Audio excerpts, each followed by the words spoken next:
বড় ভাই নামক মানুষটা কেমন যেন বাবার অবর্তমানে ফ্যামিলির সকলকে আগলে রাখে। ঠিক তেমনই আমার এই বড় ভাইটা ফ্যামিলির সুখ শান্তির জন্য সেই 2004 সাল থেকে সবার দায়িত্ব কর্তব্য পালন করে আসছে। ছোট বয়সে ফ্যামিলির মুখে একটু হাসি ফোটানোর জন্য আজকে 20 ইয়ার্স ধরে প্রবাস জীবন কাটাচ্ছে। আজকে সেই ভাইটাকে এয়ারপোর্টে আসছি উঠিয়ে দিতে। আসলে বড় ভাই নামের এই বটগাছটা যার জীবনে থাকবে তার কখনোই কারো কাছে হাত পেতে চলতে হবে না। আমার এই বড় ভাইটা যখন আমার পাশে থাকে তখন পৃথিবীর সকল কাজে আমার কাছে কেন জানি না খুবই ইজি লাগে। আজকে ভাইটাকে বিদায় দিতে এসে বুকের ভিতরটা কষ্টে ফেটে যাচ্ছে। প্রচন্ড পরিমাণ কান্না আসতেছে, কিন্তু কান্না করতে পারছি না, কারণ আমরা যে পুরুষ জাতি হাজার কষ্ট বুকের ভিতর লুকিয়ে রেখে হাসি মুখে চলতে হয় ফ্যামিলির অন্য সকলের মুখে হাসি ফুটানোর জন্য। প্রত্যেকবারই ভাইয়াকে যখন এয়ারপোর্টে উঠিয়ে দিতে আসি তখন মন চায় ভাইটাকে বলি, ভাই তোর আর বিদেশ করতে হবে না, অনেক করেছিস আমাদের জন্য। কিন্তু কথাটা বলতে পারিনি, কারণ কি জানেন, আমার ওইরকম ইনকাম সোর্স নেই যে ভাইকেও কথাটা বলবো। আল্লাহ পাক যদি আমাকে কোনোদিন প্রতিষ্ঠিত করে তাহলে ওই দিন ভাইটাকে বুক ফুলিয়ে বলবো, ভাই একবারের জন্য প্রবাস জীবন থেকে চলে আয় বাড়িতে। প্রচন্ড পরিমাণ কষ্ট হচ্ছে, কিন্তু ভাইটাকে বলতে পারছি না। ভাই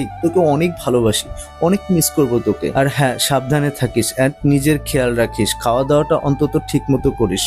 ভালো থাকিস ভাই। নেক্সট ইয়ার আবারও চলে এসো আমাদের মাঝে। আমার এই ভাইটার মতো এত ভালো মানুষ এই জামানায় লাখে একটা মিলে, অনেক ভালো মনের মানুষ। অনেক মিস করবো রে ভাই তোকে, ভালো থাকিস। আর হ্যাঁ, আপনাদেরকে বলছি যাদের আমার মতো এরকম একটা বড় ভাই আছে তাদেরকে সম্মান করুন, কারণ বাবার পরেই বড় ভাইগুলো পুরো ফ্যামিলির প্রত্যেকটা পার্সনকে বাবার মতো করে আগলে রাখে। তাই অন্তত বড় ভাইদেরকে কখনোই কষ্ট দিও না, যারা বটগাছের মতো ছায়া দিয়ে আমাদেরকে আগলে রাখে। ভালো থাকুক পৃথিবীর সকল বড় ভাইগুলো।